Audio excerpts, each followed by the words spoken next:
আজকের এই বিশ্লেষণে সবাইকে দারুণ উৎসাহের সাথে স্বাগত জানাচ্ছি। আজ কোনো লম্বা ভূমিকায় যাচ্ছি না।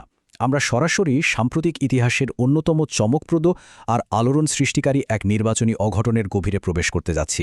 হ্যাঁ, কথা হচ্ছে তামিলনাড়ুর রাজনীতিতে ঘটে যাওয়া এক আক্ষরিক ভূমিকম্প নিয়ে, যা বাঘা বাঘা রাজনৈতিক বিশ্লেষকদেরও একেবারে হতবাক করে দিয়েছে। চলুন শুরু করা যাক। আচ্ছা, প্রথমেই এই সংখ্যাটার দিকে একটু নজর দেয়া যাক। ১০৬। এটা কিন্তু কোনো সাধারণ পরিসংখ্যান নয়। একেবারে নতুন সদ্য আত্মপ্রকাশ করা একটা রাজনৈতিক দলের প্রাথমিক আসনে এগিয়ে থাকার সংখ্যা এটা। যেখানে প্রতিষ্ঠিত ক্ষমতাসীন দল মাত্র ৫৫টি আসনে পিছিয়ে ছিল, সেখানে প্রথমবার নির্বাচনে নেমেই এই দলটি ১০৬টি আসনে লিড নিয়ে সবাইকে চমকে দেয়। সত্যি অবিশ্বাস্য ব্যাপার, তাই না? আর ঠিক এখানেই সবচেয়ে বড় প্রশ্নটা মাথায় আসে।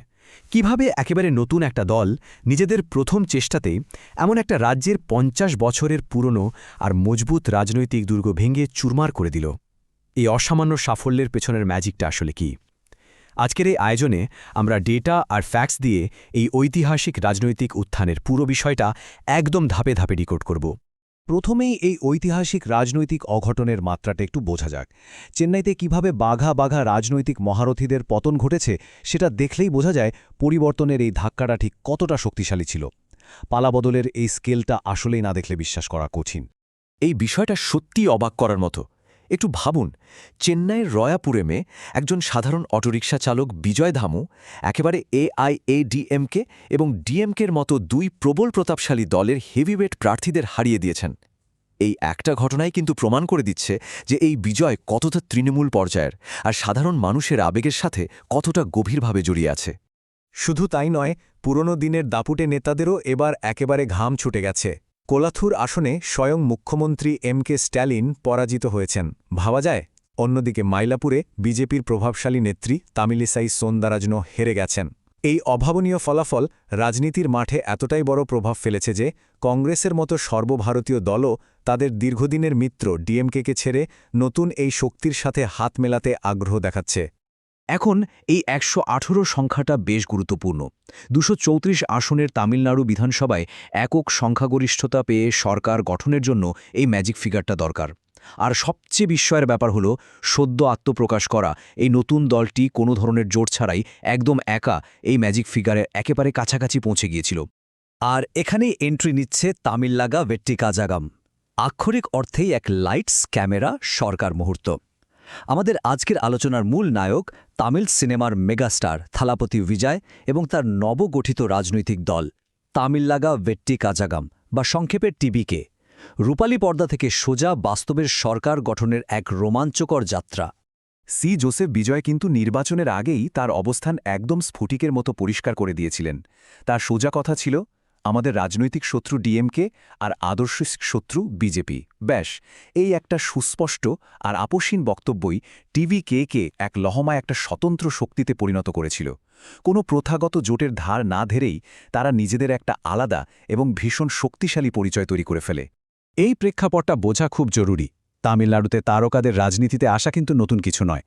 ৭০ দশকে কিংবদন্তি এমজিআর তার ফ্যান ক্লাবগুলোকে দারুণভাবে রাজনৈতিক শক্তিতে রূপান্তর করেছিলেন। এরপর ২০০৫ সালে বিজয়াকান্ত একই পথে হাঁটেন। কিন্তু ২০২৪ সালে এসে বিজয়ের পদক্ষেপটা ছিল একদম আলাদা ধাঁচের। প্রথম চেষ্টাতেই কোনো জোটে না গিয়ে স্বাধীনভাবে সংখ্যাগরিষ্ঠতা অর্জনের মতো যে দুঃসাহসিক লক্ষ্য তিনি নির্ধারণ করেছিলেন, তা এই অঞ্চলের রাজনৈতিক ইতিহাসে সত্যিই বিরল। এখন চলুন দেখি রূপালী পর্দার এই বিপুল জনপ্রিয়তা কিভাবে বাস্তবে ব্যালট বাক্সের ভোটে রূপান্তরিত হল। ভক্তদের সংগঠিত করা আর রসিগার মণ্ডম বা ফ্যান ক্লাবের ক্ষমতা কাজে লাগানোর এই নির্বাচনী মেকানিজমটা সত্যিই দারুণ একটা গবেষণার বিষয়। টিভিকের কৌশল আগের তারকাদের চেয়ে কতটা আলাদা ছিল তা এখানে খুব চমৎকারভাবে ফুটে উঠেছে। যেখানে রজনীকান্ত বা কমল হাসানের মতো তারকাদের ফ্যান ক্লাবগুলো মূলত সমাজসেবা বা রক্তদানের মতো এনজিও টাইপের কাজেই সীমাবদ্ধ ছিল, সেখানে বিজয়ের দল তাদের ফ্যান ক্লাবগুলোকে সরাসরি সুসংগঠিত রাজনৈতিক সেলে পরিণত করে। তারা একেবারে তৃণমূল পর্যায়ে স্থানীয় নির্বাচনে লড়েছে আর এই বিশাল নেটওয়ার্ককে সরাসরি দলের মূল ভিত্তি হিসেবে কাজে লাগিয়েছে। এবার এই বিশাল সংখ্যাটার দিকে তাকানো যাক। ৮৫,০০০। হ্যাঁ, পুরো রাজ্য জুড়ে বিজয়ের ঠিক এই সংখ্যক ফ্যান ক্লাব রয়েছে এবং প্রতিটি ক্লাবে অন্তত ২৫ জন করে সক্রিয় সদস্য আছেন। এর সোজা অর্থ হল দল গঠন করার সাথে সাথেই বিজয়ের হাতে একেবারে প্রস্তুত একটা বিশাল রাজনৈতিক ক্যাডার বাহিনী চলে এসেছিল।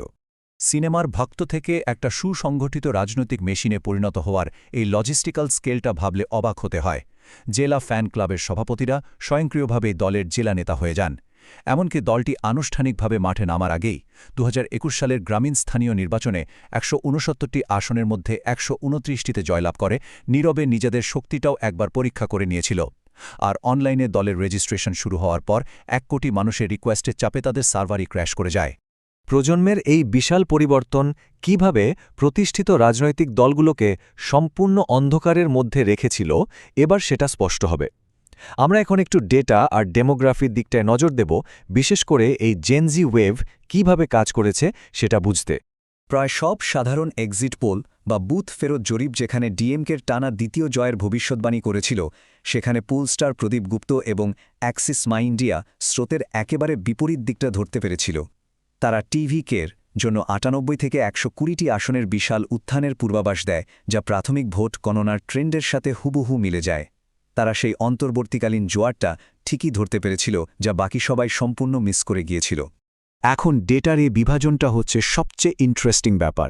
টিভিকে আঁকায় ১৮ থেকে ৩৯ বছর বয়সী অর্থাৎ জেনজি এবং মিলেনিয়াল ভোটারদের ৫০% ভোট নিজেদের পকেটে পুড়েছে। অন্যদিকে প্রতিষ্ঠিত দুই দল ডিএমকে এবং এআইএডিএমকে প্রত্যেকে পেয়েছে মাত্র ২৫% করে তরুণ ভোট।